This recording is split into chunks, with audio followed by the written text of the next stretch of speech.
Helix is a multi-launch, multi-inverting coaster produced by the acclaimed Mock Rides GmbH.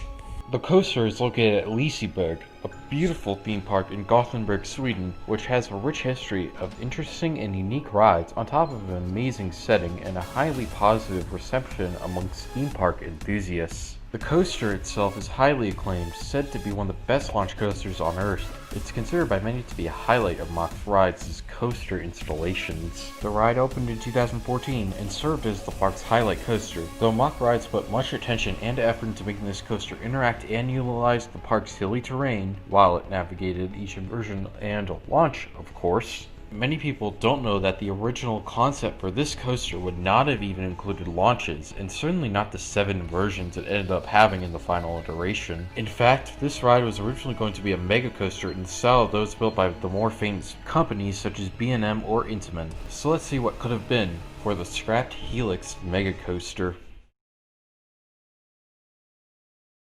Many years ago, Liseberg was looking for their next big attraction. They went to the drawing board to brainstorm what addition they best saw fit.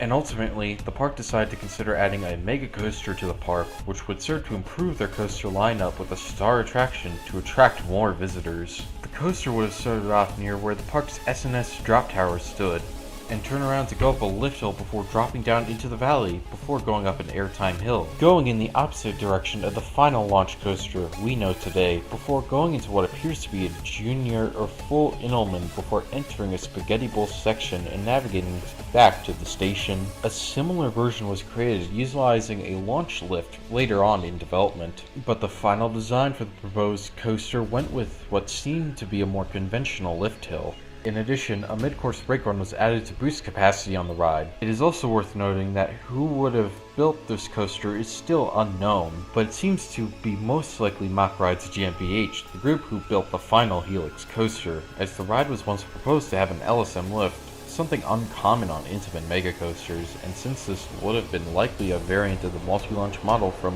Mock, it does make sense to assume the park was likely working with Mock Rides on this previous project.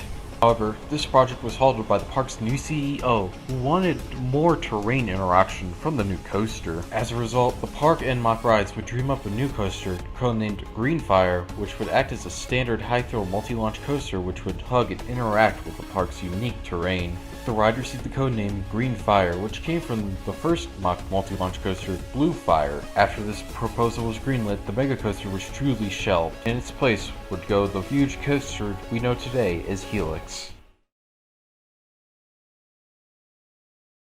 What would the ride have been like? The first drop would have been great. Dropping down a hill greater than the actual height of the ride would have been a unique and satisfying experience. The ride would have made an intense and forceful left turn into an airtime hill, which at its sides would have given either floater, lifter, or even ejector airtime.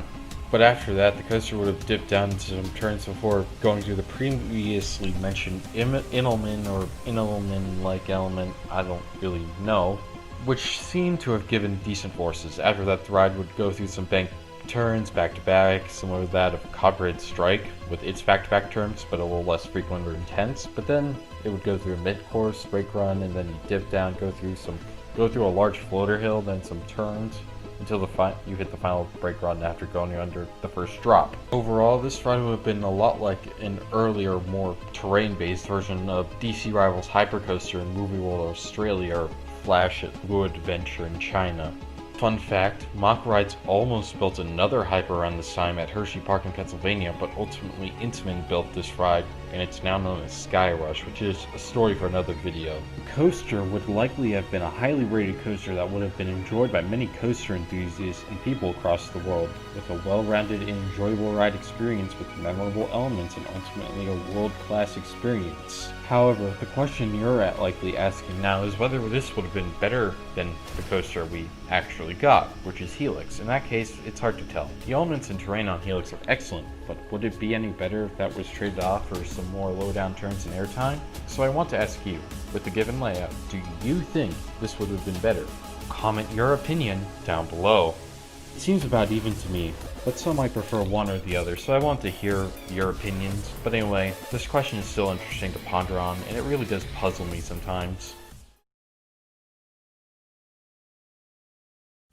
In conclusion, this coaster would have been a high quality, very exciting and thrilling ride, which would likely have been critically acclaimed and even possibly considered a top tier coaster in Europe or even the world.